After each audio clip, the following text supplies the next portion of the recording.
I think you can hear me now. Good. So it's a pleasure to be here. I'm very happy to be here. I'm actually Brazilian, exploring the Balkans. It's good to be close to the beach because I'm from Rio. I feel more at home. I'm a chief supply chain and a customer excellence officer of Ananas. Ananas is a new project in the Balkans with huge ambitions to transform the marketplace business and generate the e-commerce track growth in this region. My experience is mostly in consulting. I spent 12 years of my life doing consulting and helping companies in supply chain topics and e-commerce topics. I was a partner in BCG, working in New York and helping companies all over the world, like Allegro, Bol.com, Amazon, Mercado Libre, developing their e-commerce business, especially their fulfillment capabilities. One of my clients was Mercado Libre, where I helped them to create from scratch their whole supply chain network. If you're not familiar, Mercado Libre is a company that ships 2,500,000 packages per day. So it's quite a relevant volume. And they had zero infrastructure in logistics in the time that I started supporting them, first as a consultant and later as their director in Latam. And they achieved amazing results. I have one page just to speak how the supply chain impacted their value proposition. So if you're thinking the presentation is a bit boring and too technical, wait until the end because you will see how the supply chain could generate tremendous value for the companies. After that, I met Delta Holding, and with Delta Holding, we started to discuss how we could create a marketplace business here, starting in Serbia and then expanding to other countries in the region. Marketplace in the sense that we would not build inventory ourselves, but try to connect merchants and buyers. And as a consultant, I moved to Serbia, and I started working and helping them to develop from scratch, together with a huge team and amazing partners. Some of them are here, like H-Tech, helping us on the development of the technology for that. And our ambition is to build a place where you can go and find everything. As we like to say, I'm not competing with other marketplaces, I'm competing with Netflix. I want my customers to go and to enjoy and to have pleasure to be in Ananas, to spend their times in the evening browsing, having a great experience, finding a huge diversity of products, and when they are convinced to buy something, when they are tempted to buy something, they will face the best customer experience in the region. Fast delivery, reliable delivery, amazing customer support, easy way to do returns, to get their money back, reliable payment, and so on. Our motto is Click, Boom, Trust, so it tries to translate in this Click, Boom, Trust everything that I just said. Click, you have a very easy and smooth navigation process along the website. The boom is because you are amazed by everything that you wanted to look for and you are going to find there. And the trust connected to the whole post-sales and delivery experience as well as the return processes. We are now in the MVP phase since we launched in February. I call this MVP because we are far from deploying everything that we have in mind and everything that we planned a long time ago in terms of unique selling propositions. We still have a long roadmap, and I count a lot on my partners here to continue on this journey, developing and achieving the excellence.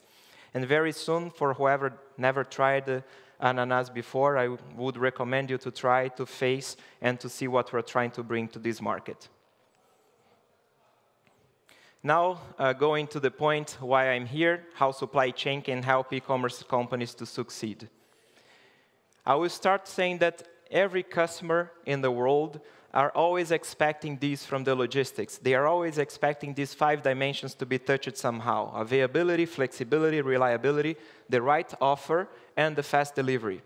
And these dimensions, the way they are applied and implemented and perceived in each market, it varies. It's a very dynamic configuration and setup that reflects in different ways that you could set up and design your network and the whole partnership on logistics. Availability, customers are willing to not have the sold-out situations. They want to go to the platform, they want to face, to have the experience of browsing, searching for the product, buying that product, and receiving that product. In marketplace, this could be very challenging, especially if you're not well integrated or if you don't have a robust process connecting to your merchants. So you often could have these stock out situations. Another way to minimize that issue is to create the concept of fulfillment centers, where you bring merchants in advance the goods to be processed and managed by you, and then you can minimize this kind of stock out situations. The flexibility, customers are willing now to choose what they want to do. They want to choose when they want to receive their goods, where they want to receive their goods. So I know that D-Express did an amazing job already building a network of lockers, and we are doing the same. So customers have a different option now to select where they want to receive their goods. If they are working, they are busy, they cannot wait for the carrier just to come randomly at any time to deliver a package. You choose a locker, or you can choose a coffee shop, a restaurant, the concept of Pudo, to receive your goods. Or another concept which is very implemented in the e-grocery, which is the time window. Not yet so present in this market, but you could choose a slot of the day that you know you're going to be at home or at work or in a certain place, and you have your deliveries precisely delivered in that time slot. About reliability, it's kind of obvious. So customers want to receive the right product in the right quantity, but very importantly, in the delivery promise that you made to them. And controlling the delivery promise is quite challenging, especially because most of the companies, they rely on different partners, and you don't have so much control on what your partners are doing and how efficient they could be in their logistics. So that's why the whole connectivity via digital systems somehow helps you to be more accurate and more precise in delivery promise. How can you also, via marketplace, where you have merchants who receives orders and they are using the drop shipping, how can you make sure that you are going to give a delivery promise that is accurate if they could react in 1 minute or in 3-4 days to prepare the package, to even sometimes cancel the order? How can you make sure that you are going to achieve the delivery promise? There are algorithms, there is logic that you could put behind, there is process that you could work, there is integration with merchants that you could have, there is customer support that could be acting together, but this is also something that you should have in mind. Right offer, I'm not talking about free shipping, because free shipping is obvious, everyone wants the free shipping, but it's not sustainable free shipping for everything. So the right offer here is to combine the right service level with the right costs to offer to your customers. And fast delivery, we've seen trends all over the place of deliveries to be faster and faster. It doesn't mean that you need to build your network to be 1 hour delivery, 10 minutes delivery, like Gorillas in Germany is doing 10 minutes delivery for e-grocery. You need to adapt to your reality. You need to look at what customers want, what customers are expecting, and what your competition is doing. Building a very fast network is more expensive, requires more nodes in your network, requires more speedy deliveries, less efficiency in your trucks. So giving them the fast delivery that is good enough for your market is what you should do. Good example, in Poland, people are expecting deliveries very fast to lockers, same day, next day. While in Netherlands, I was working for bol.com, they said, don't focus too much on the very fast delivery, but focus on the time slot, even if that means that you're going to deliver in 2-3 days to the customers. So understanding how this fast delivery could play in your network will also help you to win in this space. As we see, companies are evolving on the way they set up their networks, and depending on who manages the sales front end and who operates the fulfillment, we have different configurations of network. This slide I just brought to highlight a concept that is emerging and growing everywhere, which is the e-fulfillment. What is the e-fulfillment? Basically, it was born with marketplaces, where we create warehouses for merchants to bring their stocks in advance to prevent those sold-out situations, to prevent delays in packing and answering to the orders. And this is the Amazon FBA, this is the Mercado Libre Full, and this is something that we did now in Ananas with our own Ananas Direct, for example. Usually, this concept is used for the marketplace to serve their own merchants. But what some companies realized, either the marketplaces themselves, when they started doing the multi-warehouse fulfillment, or pure players on this space, like Shipmonk, Shipbob, Radio, and many other players that are very big in the US and in the western part of Europe, They could offer these services for small, medium companies that wants to go online, but not via marketplace with their .com brands. They have their whole marketing solution, their whole commercial homepage, etc. 70–80% of them partnering with Shopify.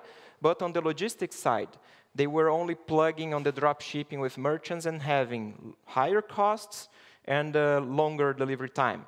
When they start to use these e-fulfillments, a company that is offering the whole logistics solution for them and even managing the whole order life cycle, they had better service levels and lower costs and still full control of the customer experience. So this is growing. This is something that is not yet present, and at least that I know here in the Balkans. I know some companies that are intending to build and develop this and bring to this region, but this is something to keep in mind because it will help a lot us, and I think the goal of all of us here is to increase and to help the e-commerce to grow everywhere. Everywhere in the world, and Amazon is on the driving seat, there is innovation in logistics. Companies are challenging their own logistics settings. Amazon always bringing the news and everybody trying to copy or adapt to their own realities. One of the concepts that I will explore from Amazon is the crowdsourcing, which is something that I personally like a lot, and I think it's a very interesting idea. They started launching this in 2015 in the US with the name of Amazon Flex. For those who are not familiar with the crowdsourcing, it's basically Amazon developed the whole technology and the process. They give an app in the hands of everyone, literally everyone, who has a single car and wants to be a driver for Amazon. This sounds amazing, but why they did that? Amazon was facing capacity constraints to keep growing from their partners, UPS, USPS in the US. The growth of Amazon was much higher than the growth of capacity that these players could offer, which is actually a similar situation that I faced when I was in Mercado Libre, starting in Mexico. I partnered with UPS, DHL. I was growing 60–70% a year as Mercado Libre, and they could grow only 30–40% in capacity in the next 3 years. So in a moment, this crowdsourcing would become a thing to be done also in Mercado Libre. But going back to Amazon, they created the technology. They give this to a small business that has no more than 10 vans or even individual drivers. They orchestrate the whole last mile delivery from a single point of delivery, which we call delivery hub, that is usually deployed in high density areas. So you have enough scale to do direct injections to these last mile hubs. And from that moment, you can save a lot in your costs. Believe me, it's around 30–40% if you have scale to deploy a proper crowdsourcing solution. You still have full control of the process because everything is managed by the technology that you have. Sorry.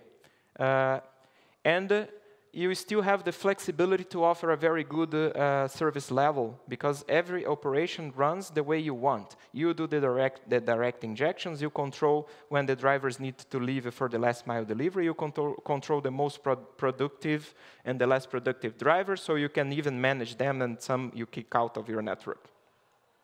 After Amazon, JD.com did the same in China, Alibaba Group did the same, many others in the world also did the same, and I'm very proud to say that I helped Mercado Libre to put that in place in 2019.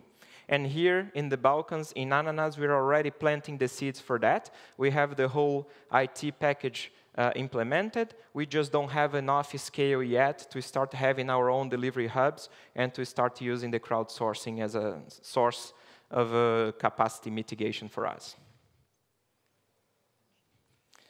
But crowdsourcing seems a beautiful story, but it brings a lot of risks. Besides the benefits that I said, there is the parcel responsibility, which is shared between you and a random driver that you just hired. It could hurt sometimes the customer experience if you don't have a good process to recruit, train, and maintain your drivers.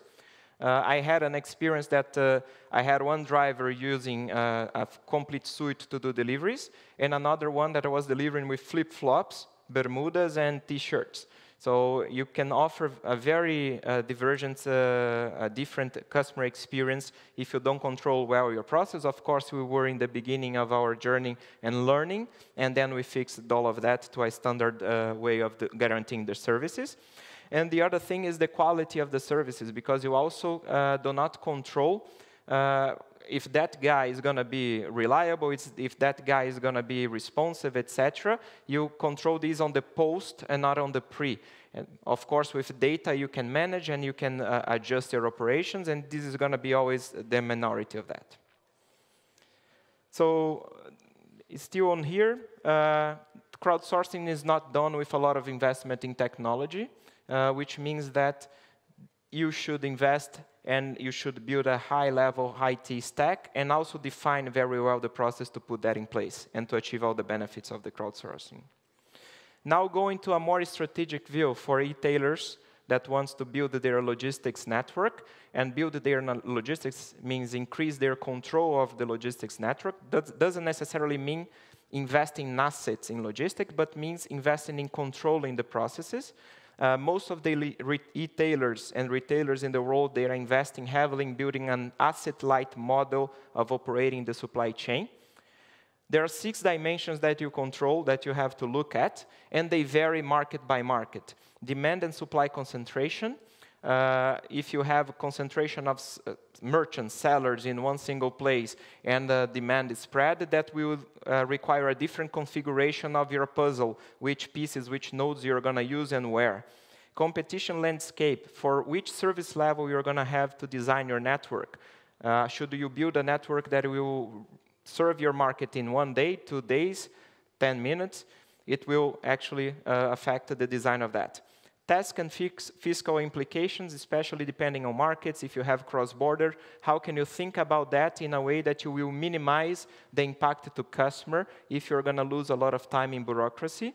Business model, if you're thinking about building a 1P model that you own the inventory, or a 3P model that you rely on someone else's inventory, the configuration of the network will be also very different. The technology available.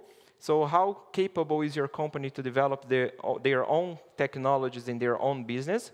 Which partners you could outsource some pieces of technology? Although Mercado Libre had almost 1,000 developers focused on supply chain and logistics only in IT, which is a huge number, we still made a lot of partnerships with startups, and we leverage a whole ecosystem of partners to deploy the best delivery experience there. And logistics constraints. For logistics constraints, especially capacity, I think we will never face what I faced in Brazil, that I had a demand of people that lives in favelas, which is a very dangerous area for you to serve, and basically the drug dealers who control the favela don't allow you to go every day and deliver your packages there. They allow you to go only once a month.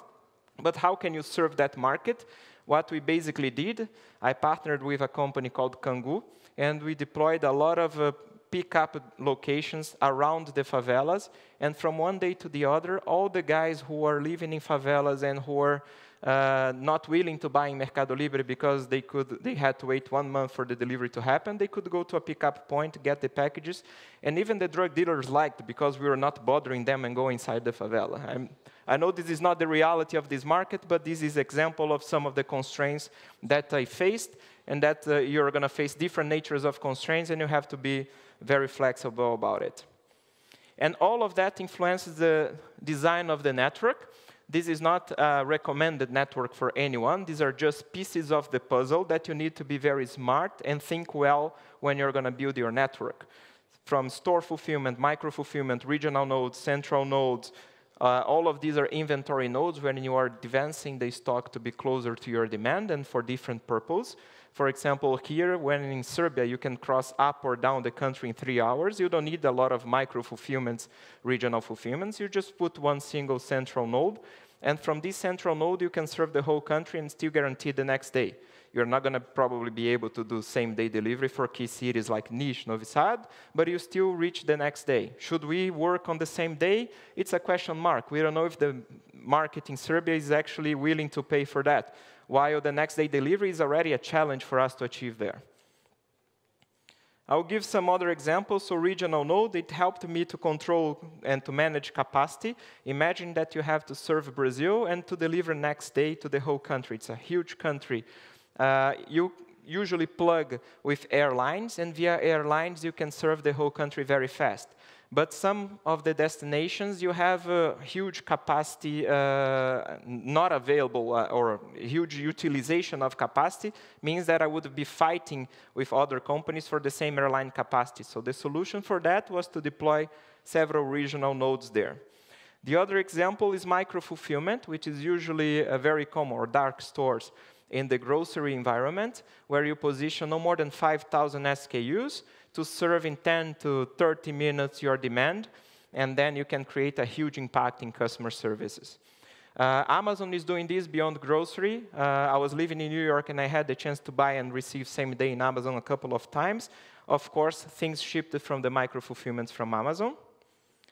Another element, drop-off points. I will not talk about pickup because pickup is kind of obvious, but drop-off points. Imagine you have a lot of small, medium merchants that are selling in your marketplace, and the nightmare of the carriers is to go in several different stops and to collect only one package or two packages. This is what drives inefficiency to them, and of course, these costs are translated to the marketplaces. So what you could do, and what I managed to do before, was for those small, medium merchants, you force them to bring the packages to a drop-off point. You increase the density, then the carrier comes, do it fast, and do it in a very efficient way to distribute to the last mile. Of course, there is a whole coordination of the process for you not to leave a package 10 days waiting for a carrier to pick up, and in the end, the customer will be the one punished. But there are ways for you to manage this whole situation to still commit with the next day or two-day delivery. Consolidation hub. If you have a big, medium merchants concentrated in the same area, and they want to still work with drop shipping and not bring goods to fulfillment, maybe a good idea is to put a sortation center. You control the middle mile, and then from the middle mile, you do the direct injections in the last mile hubs of your carriers. And finally, local transit time, which is the delivery hubs, where you're going to enable your crowdsourcing operations. So everything that is sold, you put directly there in the last mile hubs, and from the last miles, you can ship whatever you want using the most efficient way. So if I couldn't convince you about the importance of logistics for your business, or if the presentation was too technical and too boring, at least in this slide, I would require your attention. How the supply chain can create value for your business. And I'll give you the example of Mercado Libre. I'm comparing this chart two things, the GMV of the company and the market value, and this is a publicly listed company in US, so you can follow them later. By 2015, the environment that we had in Latin America and in Brazil was very similar to what we see nowadays here in this market. Low penetration in e-commerce, a lot of cash on delivery. So the first thing they did was to try to build trust with customer, and they invested in their own fintech business to enable easy payments, and then we increased a little bit the prepayment with that. But still, there was a constraint in their growth because they were not controlling the whole logistics experience. Average lead time was around 6 to 7 days, while Amazon was already doing something around 2 days in Brazil, and they were much smaller than Mercado Libre. So there was a pressure for them to invest in the control of logistics. So in 2017, that's when they started shaping how their logistics network should be done. By 2018-19, that's when they developed the whole system, the whole network of partners. And until 2020, beginning of 2020, that's when they scaled and they achieved the TVP. You can see that the company value really exploded. The multiple of GMV in the valuation of the company really exploded by the moment that you start the MVP until the moment that you reach the TVP. So when we started designing the logistics network, the company valued $10 billion. And when we reached the TVP, we reached something around $40 billion of value of the company in a very few years. So this was amazing growth, amazing valuation. They already reached $100 billion after that, and now they're around 60. I didn't check today how much they're valuing. And inspired on those leaders, we are trying to do the same in Ananas in this region, and we're trying to inspire others to do the same as well. So in Ananas, we are already designing our network with different elements. So we have our fulfillment, today in partnership with DTS, but we are building our own fulfillment center that will be almost automated. I wouldn't say fully automated because it doesn't pay off still in this region. We already have the seeds for the crowdsourcing and our own last mile solution. We have carriers integrated and orders being automatically manifested to carriers. We have a good network of carriers that are strategically positioned to work in different parts of the country, and later we are going to deploy these in a regional way. We have a network of lockers and pick-up and drop-off points. So now we just need to really start getting the volume to play and to offer this amazing service level in large scale. And all of that supported by a very sophisticated IT stack. And this IT stack, as I said, is not something that we did either on, internally or with one single partner. We have a huge network of partners. In each part of the supply chain, I have a specific and expert partner helping me to develop the best IT technology. Of course, HTech, who is building the Ananas platform, is the one that is consolidating all of that in the end. And what we can see today, I don't know if you tried before, but if you buy something that has the tag Ananas Direct, the chances that you receive in the next day is 97%, no matter where you are in Serbia, which is an amazing result. It's something that was uncomparable until a few years ago and didn't exist, basically. But now we are achieving from the moment you place your order until midnight, you still can receive that next day with 97% of chances. The 3% are usually small villages that we're still struggling to do next day, and we're going to get there, or customers that decided to postpone the receiving, so we have no control of that. I will close this presentation leaving 4 messages, especially if you're thinking to enhance control and to develop your network. First, deeply understand your market, your competition, where you should go, and how to build your network for the future. Don't exceed too much client expectations, at least not in the immediate moment, because this will come with a lot of cost to you, but be always one step ahead of your competition and what your customers proactively said that they need. Build flexible networks that you can easily scale up or down, meaning use a lot the concept of asset-light networks, asset-light fulfillments. Crowdsourcing is an asset-light model as well. Invest less in assets, invest more in technology to coordinate and control the whole operations. Develop strong technology, which will give the support to this asset-light model that I was talking about. And build modular design, and think about cooperating with any kind of entrepreneur that comes to you. As I said before, in my experience, I collaborated with several companies and several small startups that brought a lot of value to me, and this is not different here in Ananas. So that's all I wanted to say today, and I'm open for questions and answers. Any questions?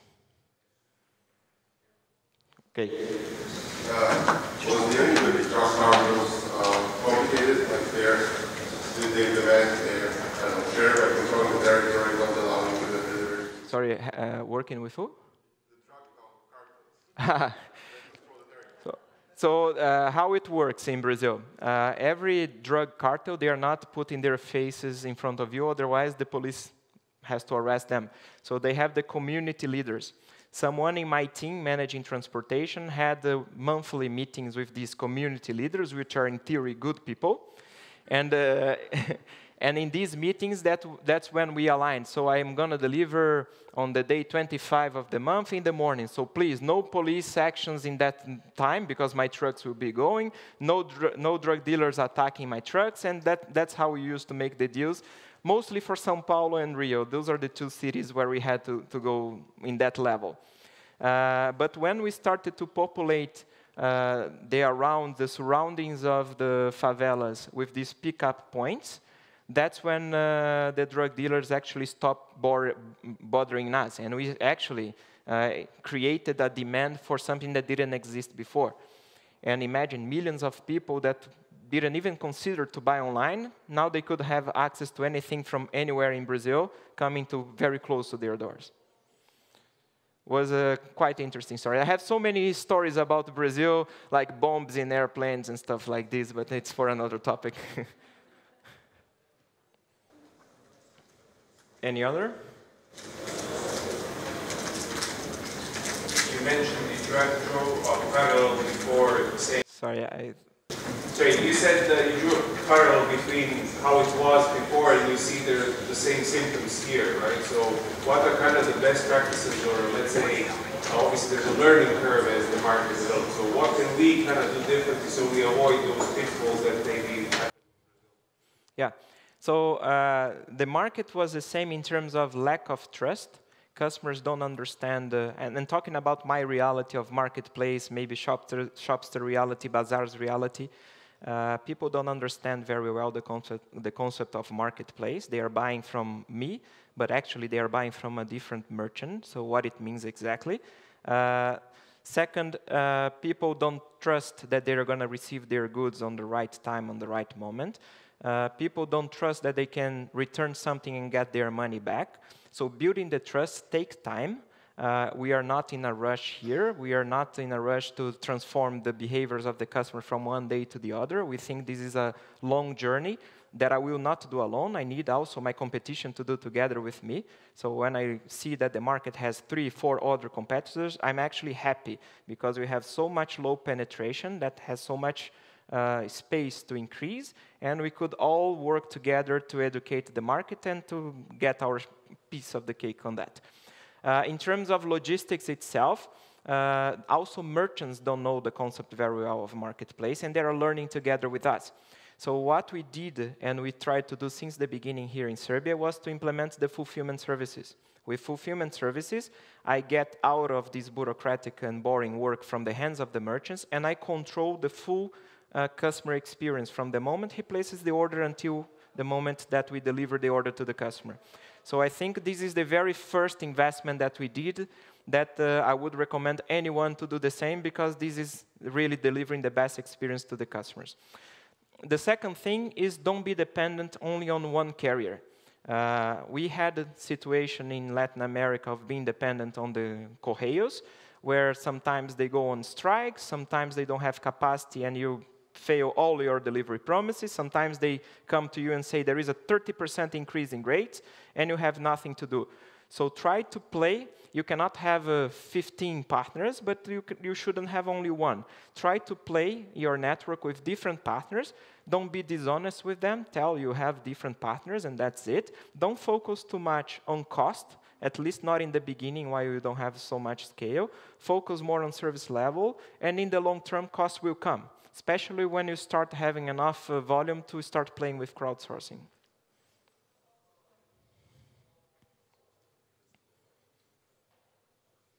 Anyone else? Nina. I don't know if you followed yesterday the presentation about the report from Europe, like Germany and Austria. There was one slide that convenience is motivating people in those countries to shop online.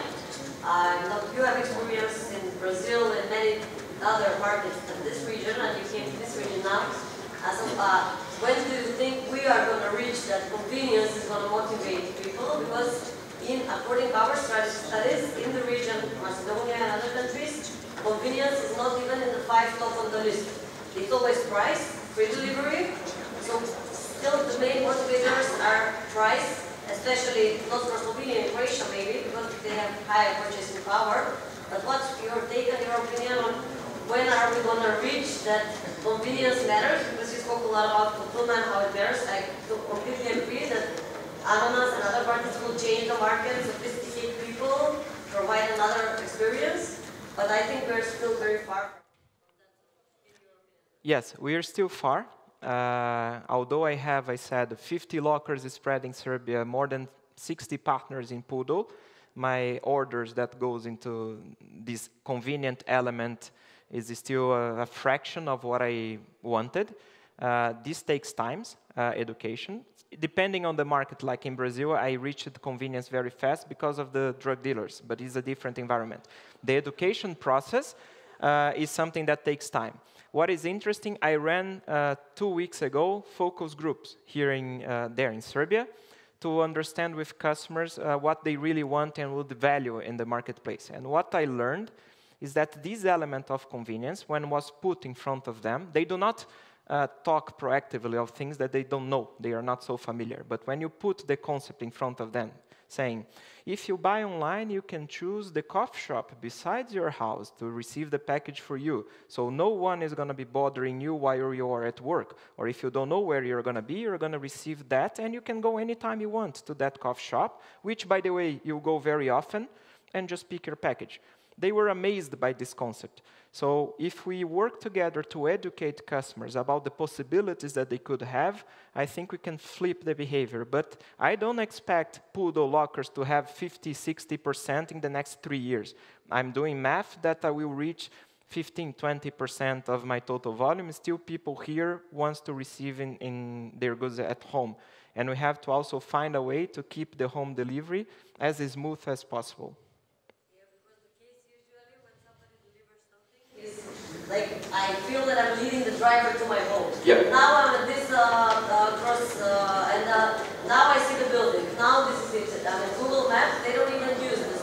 The delivery process in the Balkans is still, and you depend on person. Yes. What I can tell you is that with the crowdsourcing, if you have a good tool in hands, you can minimize these kind of calls. And you can do everything digitally, and basically that's what we are already doing on a very small scale in Serbia, and we are improving, and we know how to improve. But our goal is to have zero interaction between drivers and customers.